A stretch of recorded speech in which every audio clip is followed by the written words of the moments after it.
Hi guys and welcome back to World Cup Daily. I've just seen the conclusion to Group G.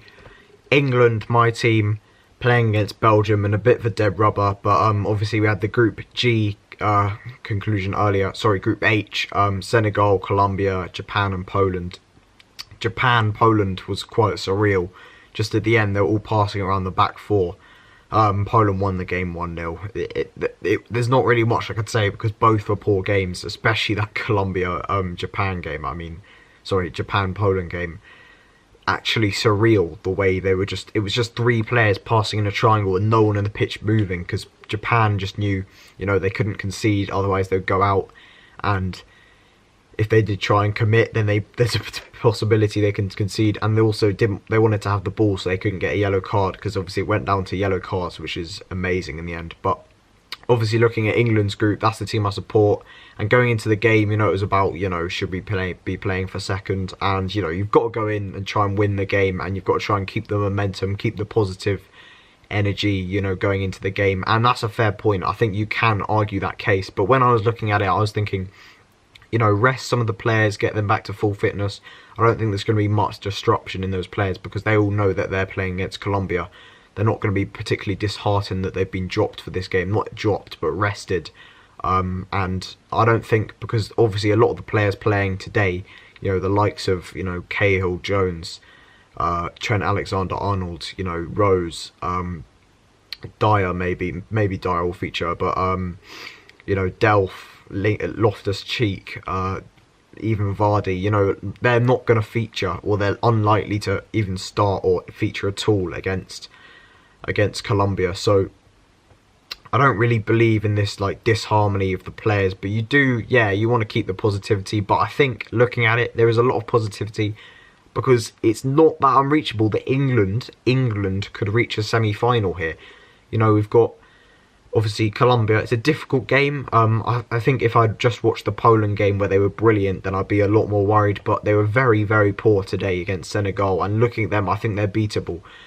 But yeah, in this game, 8 changes. It really showed what Gareth Southgate thought of this game. He wanted to play he wanted to win the game, but he didn't. It wasn't a particularly big, he wasn't particularly worried about defeat. He knew that it doesn't really matter, and we're avoiding a potential game against Brazil in the semi-final, and we're in the easier half of the group. I think it's Spain if we do reach that semi-final. Sweden, Switzerland, that's quite a winnable game. And in the actual game, there isn't a lot to talk about. It wasn't a great game, but Belgium also had the same policy: rest a lot of players, I think they wanted to win, but again, it wasn't like a huge matter. I think they've got the worse off deal. I think Japan, obviously, an easier game than Colombia, but Brazil is definitely more difficult than Sweden or Switzerland. I think both England and Japan feel that they can beat Colombia and Japan. So, sorry, both Belgium and England believe they can beat Colombia and Japan. But yeah, not much in the game, not many chances. I thought Belgium kind of edged it in the first half. Obviously, England didn't create much. In the second half, they had a huge chance with Rashford, which he should have put away. He thinks about it for too long, and he probably thinks too much about it. I think when you hear strikers talk about what they do and they go through, they don't overcomplicate it. They just try and stick it away, and they did that.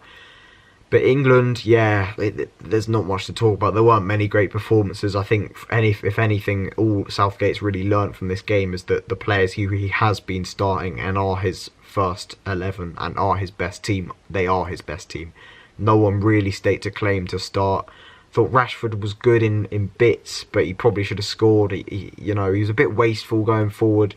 Vardy worked hard, but he didn't really show enough. He didn't really hassle the Belgium defenders.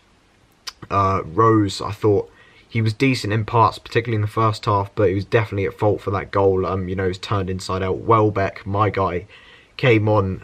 Only Arsenal player in the England squad. I was really happy to see him come on, but he didn't really have much of an impact. He had a terrible touch at some point where he was played into him.